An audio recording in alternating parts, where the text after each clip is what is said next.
Hello, fellow risk takers, and welcome to my worst investment ever. Stories of loss to keep you winning.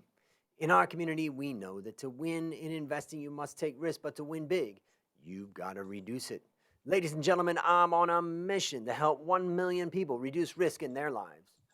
To reduce risk in your life, go to myworstinvestmentever.com today and take that risk reduction assessment I created from the lessons I've learned from more than 500 guests. Fellow risk takers, this is your worst podcast host, Andrew Stotz from A Stotz Academy, and I'm here with featured guests, Sampark Sachdeva. Sampark, are you ready to join the mission? All set, Andrew. Thank you for having me. Yes, well, I'm happy to have you with us. And let me introduce you to the audience and tell them a little bit about what you do. I'm going to call you Sam. How about that? Absolutely works for me. I know my name is a little difficult to pronounce, but yeah, all set. So, and by the way, you were just telling me tell us what your name means would it be Sanskrit, Hindi? How would you say that? So in Hindi, Sampark means communication. So it is talking about communicating with people. So yes, that's And how that's does what my that name. relate? You were saying, how does that relate to the name of your business?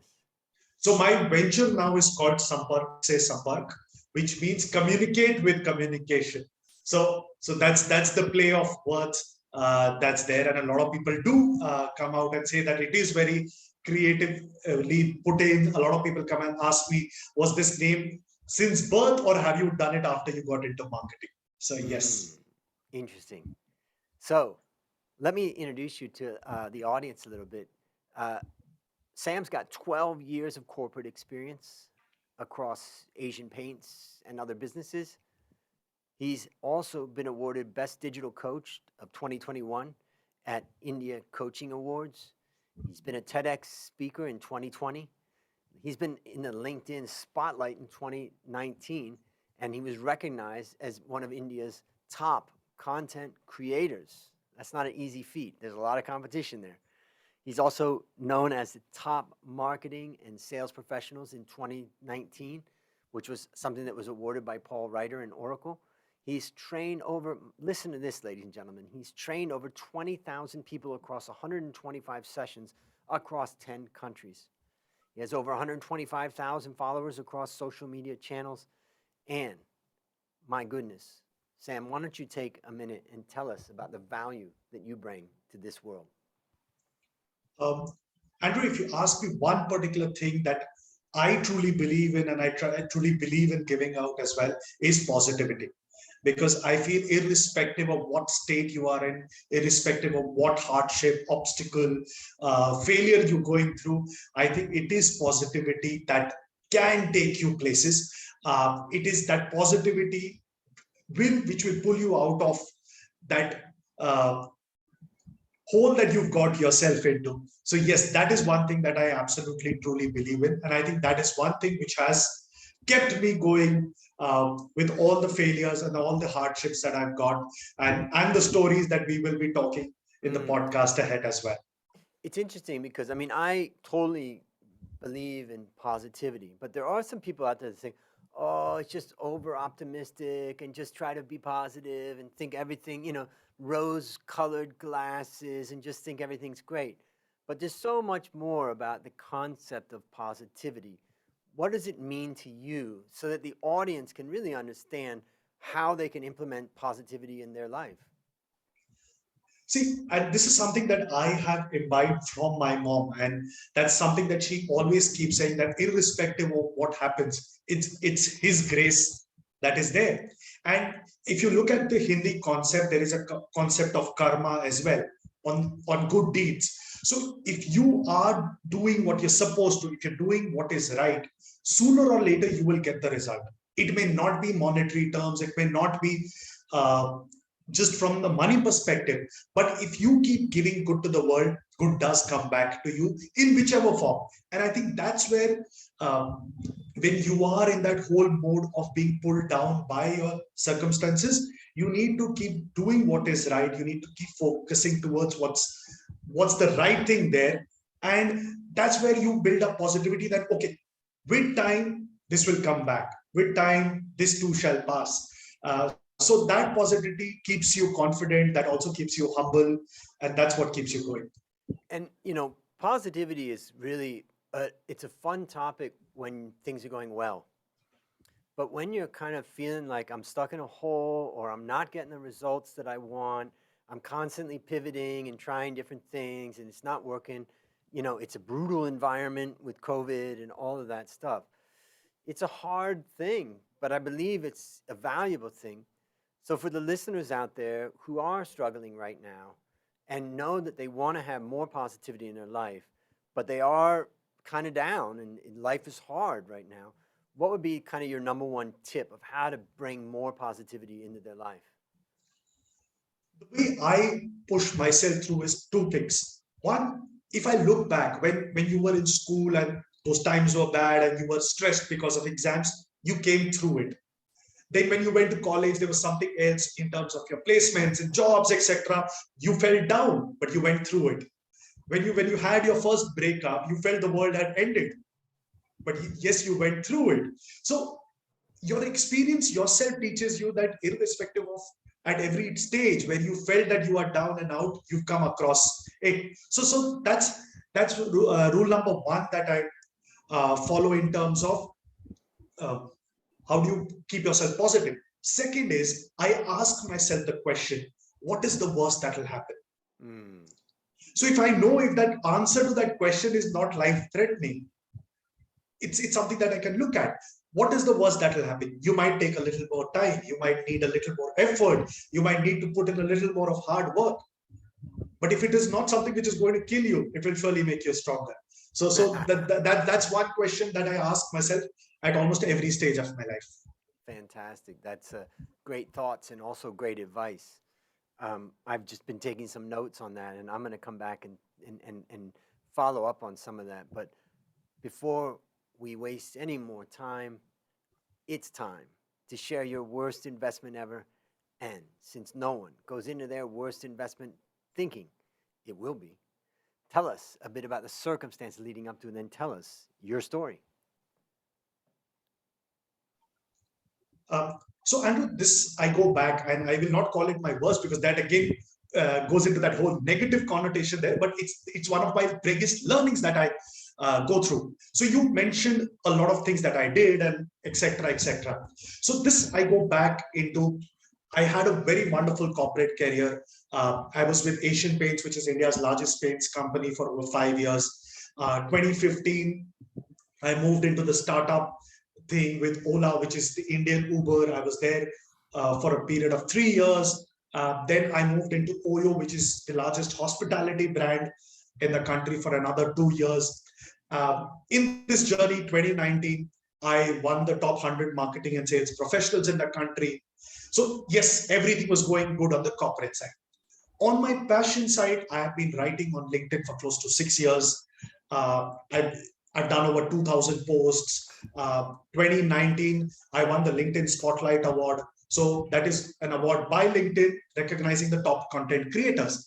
So top 100 marketing professionals, top content creators, everything seemed to be all rosy, all well. And I felt, okay, this is the time where it will take off. And then 2020 came in. I moved into a new role in the same organization. But that's when COVID struck. So, one, I was in the hospitality industry. Second, I was leading corporate events. So, all your conferences, all your seminars, etc. And I'd just been in that role for a couple of months when the lockdown came in. And in one day, everything stopped. And with the way businesses were going, there was a lot of uncertainty. People didn't know where it was going. I could sense that, okay, maybe this might not go the way I planned to. So maybe 10 days before something happened, I realized, okay, I don't think, because a lot of businesses were talking about letting people go. People were talking about sending people on furloughs, etc. And the inevitable then happened where I got that call that, okay, we are putting a lot of our employees on unpaid leaves for 4 months. At the end of 4 months, we will take a call on how can we proceed with that, etc. Now, for somebody to say that, okay, my income goes to zero one fine day, That's something that you don't originally plan. But that's where you are sitting on the crossroads of thinking, what next? And since I'm so active on LinkedIn, you go back there, there are people talking about, okay, I lost my job and this has happened, and over a phone call, over a Zoom call, etc. Uh, at that point of time, you could have felt, okay, why me? Why did it happen to me? It did not happen to that colleague of mine, or it did not happen to that person. But I think it was at that moment, and when you speak about the values of so-called of positivity, sat down with family, put it on how much liquid funds do we have, how long can we experiment with them, and I felt, okay, it's a good, comfortable time. We can survive for a couple of years with whatever is in place. And then I went back to a plan of mine, which was on the back burner.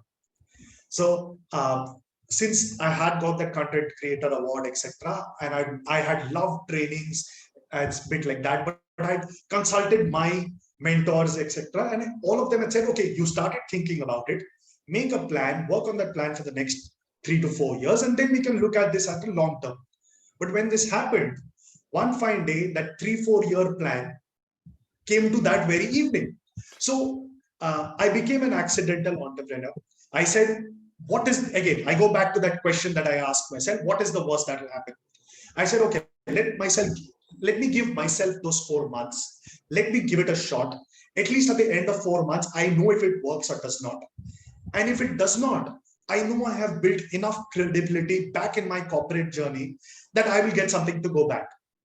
So I said, okay, let's give myself 4 months. Let's give this a shot. At the end of 4 months, I sat back, did a review. I said, okay, this is going better than I expected. I said, give myself another 4 months. That took me to the end of 2020. It was still going good. I gave myself another 4 months. And here I am, April 2022. I've completed 2 years of what I'm doing. And now there are old bosses and old managers of mine who've called back and said, okay, I want to rehire you in this organization. Why don't you come back? We need people like you. And I said, no, I'm happy where I am. I have found my journey there. And as you mentioned, I am over 125, 130 sessions, trained close to 17, 18,000 people, working with a lot of colleges, working with a lot of ed techs, working with a lot of corporates, done sessions with brands like Boston Consulting Group, Capgemini, Yes Bank, even did a session for my ex-employer as a trainer again. And this has been the part of the journey. So now, as a part of this venture, I'm doing a lot of trainings, I'm doing a lot of consulting, I'm doing a lot of one-on-one coaching. And since I also was very good at LinkedIn and I was teaching LinkedIn as well, a lot of senior leaders now come back and say, okay, can you handhold us on running LinkedIn for them as well? So for a lot of senior leaders, I now have a team which helps them run the show on in terms of their personal branding and their personal growth as well. So wow. Yes, that's been a journey there. Yeah. And what would you say now, looking back on that whole experience? What are the lessons that you learned?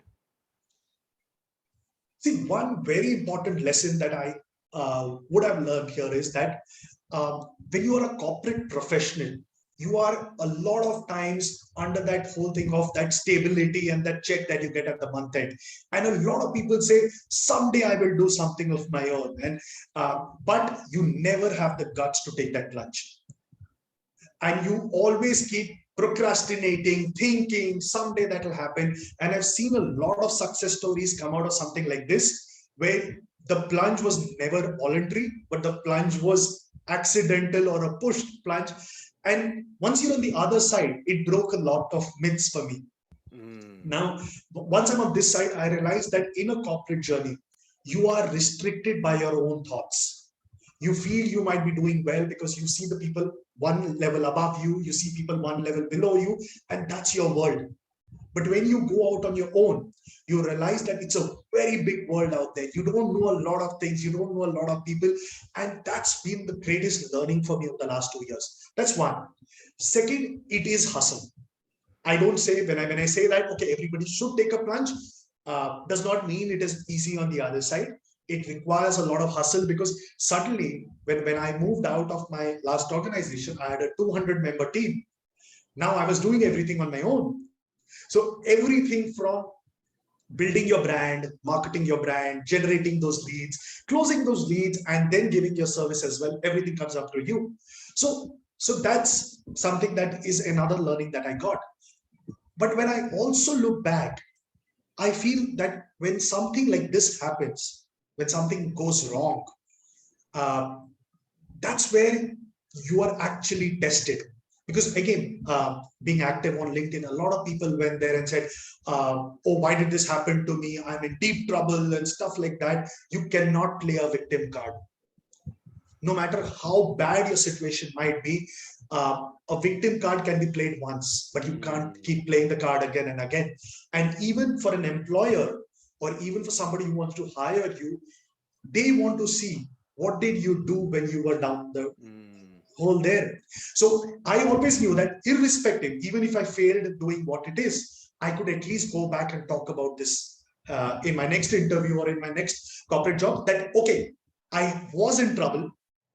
It was something that I had not planned for, but I did not sit down, cry over it, victimize over it, but I fought it. Okay, I might have been successful, not successful, but it is the attitude which matters. So that was what I went back with. And I always knew that, okay, I can go back. Now, a lot of, I would say, influencers say that you should always have your plan A. You should never have your plan B because uh, plan B gives you a chance of escaping. But I beg to think otherwise. I say, okay, your plan A may fail even if you are not at fault. And that is where you need that plan B. COVID was not planned. Nobody had predicted COVID. Everything was going well. I was winning award after award. I was doing well at my corporate job. But then something came in which was not in your control.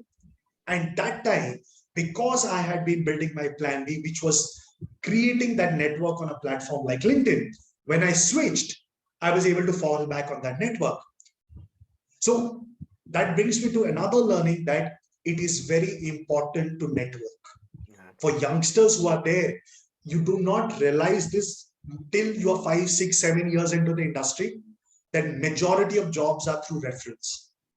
It's not through job portals. So how's your relationship with your ex-boss? How's your relationship with your peers? Whom do you know? Who knows you? And networking becomes a very, very important part of the journey. Unconsciously, I had been doing it for 6 years. So when that situation came in, I was able to fall back on that. Wow. So many things. I got a list of stuff I've been writing down here as you've been speaking. First, I just want to kind of summarize some of the stuff that you've said. You know, I wrote down, it's a big world out there. There's a lot of opportunity, and sometimes we're kind of blinded by the situation we're in, but open your eyes. There's a huge world out there. Number two, hustle. Nothing comes easy. You know, nothing good comes easy. Some bad things can come with easy behavior, but nothing good comes easy. The other thing is adversity tests us. You know, you as you said, you get, maybe you get to play the victim card once, but basically the idea is look at adversity as something that tests us. The next thing I wrote down is have your plan B. And then the other one was the network. And I'd like to just mention two things that I take away. The first one is that when I was just out of high school, I had no money. My parents kicked me out of the house, and I didn't have a job, and I really wasn't sure what to do. I had one thing, and that was I had sobriety. I had been clean and sober for a period of time, and I had enjoyed that. And so my father talked to his friend, and his friend talked to his friend, and they said, well, why don't you go down to this warehouse and get a job there, and you meet this guy. I think his name was Ed Kuchar. Now that I think about it, it just comes up in my head. And I went there, and he says, all right, you're Dave Stotz's kid? And I said, yeah. And he says, well, all right, I'll give you a chance. You got 3 months, go out and work in the warehouse. So I went out and worked in the warehouse. It was my first job, really, and I was pretty excited about it. And I did my best, running around and keeping track of the orders. It wasn't like Amazon in those days, so we were running around. And then after 3 months, I went to see him. He said, come to my office. And I went into his office. He said, you're fired. I was like, he said, you're not cut out for this. And I was like, okay. And I left, and I was really sad. And I went to my best friend, Dave, at the time, and I told him about it. And he's like, How do you know this is bad news? You have no idea what's around the corner. And so I challenge everybody, when I listen to your story, it makes me think we do not know that the news that we've just received is bad news. We're going to assume it is in many cases, but take control of your mind and imagine that it may not be bad news. In fact, it was the thing that got me realizing I needed to study at university. And that took me on a path. So you never know what's around that corner. And so that's the first story I want to tell. The second story I want to tell is, I grew up without really any death in my family until 1998 when my sister died. And it was a real tragedy. She had 3 daughters, and, we lost her at a pretty young age. And it was tough. And going to the funeral, being there with my mom and dad and our family and her 3 daughters and my other sister's 2 daughters, it was brutal. And I went into kind of a depression. But what I learned from that is when a friend of yours has someone near them that dies, reach out. And don't be afraid to reach out, because most people are afraid to reach out. They're scared or intimidated. They don't know what to say. It feels awkward. Also, go to the funeral. Go to see them. Go to be with them. Now, the reason why I'm talking about this story is because it's a little bit like what you said about networking. You don't realize how valuable networking is until you have to rely on it. And, for the listeners out there, this is the time to learn from what Sam's telling us and reinforce your network. You don't have to, rely on your network to believe in that network and build that network. You can learn from this podcast. So I think those are some things that I thought of, and I wrote down one other thing is the role of luck in life. Sometimes the world accelerates your plans, and sometimes the world kicks you in the ass, and that's the things that I wrote down. So anything you would add to that? No, absolutely agree to the 2 stories that you mentioned, because as you said, a lot of times we assume it is bad news, but that bad news that you assume might be the best decision or the best news that you might have got. Because if you ask me, and as I said, a lot of corporate professionals never have that courage to take that plunge. Now, just because I took the plunge, I tried this out and I said, okay, I'm loving this and this is what I need to do. So that news in a way is actually good news. So that's why when you mentioned the worst story, I said, okay, I don't think it's worse, but at that moment it did seem like, but 2 years in hindsight, maybe not. So that's one there. And when you say reach out, when you say network, I tell this in a lot of my training sessions as well, that networking is not about transactional relationships. It's not about having a conversation on, okay, what is in it for me? It's about giving. It's about genuinely investing in that relationship, be it professionally, and it also applies in your personal relationships as well. That genuinely invest in those relationships. Yes, tomorrow he needs help, go and give it. If tomorrow you need help, the person will be there for you. And it's a game of being genuine. That's the word that is there. That's fantastic advice about networking, being genuine and giving, and you to be amazed what comes back. So, based upon what you learned from this story and what you continue to learn, I want you to think about, successful people that are in corporate jobs and, everything's going okay. But, what one action would you recommend that those listeners take to avoid suffering the same fate or to prepare themselves for that? See, there are 2 things. One, that you should always have confidence in yourself. When I took that plunge, I knew that, okay, I am good enough. I have built it long enough. I worked long enough that if it does not work out here, I can always go back. See, I always had that confidence in yourself. Second, you have to be positive. You have to look at that kind of a thing. Third, always be okay going out of your comfort zone. When you said that you are generally blinded, yes, because if you worked in one organization for too long, you work with the same set of people, you go into that comfort zone, and that's where it becomes difficult. But you need to keep reinventing yourself. You need to keep learning. You need to keep upskilling. And that is where that comfort zone thing comes in. If I give you an example, I come from a marketing and a sales background. Now, 12, 13 years ago, when I passed out, digital marketing did not exist. Now, now the world runs around digital marketing. So in these years, if I had not skilled myself on digital marketing, suddenly you would be out there without knowing what to do, because that's the skill that is required.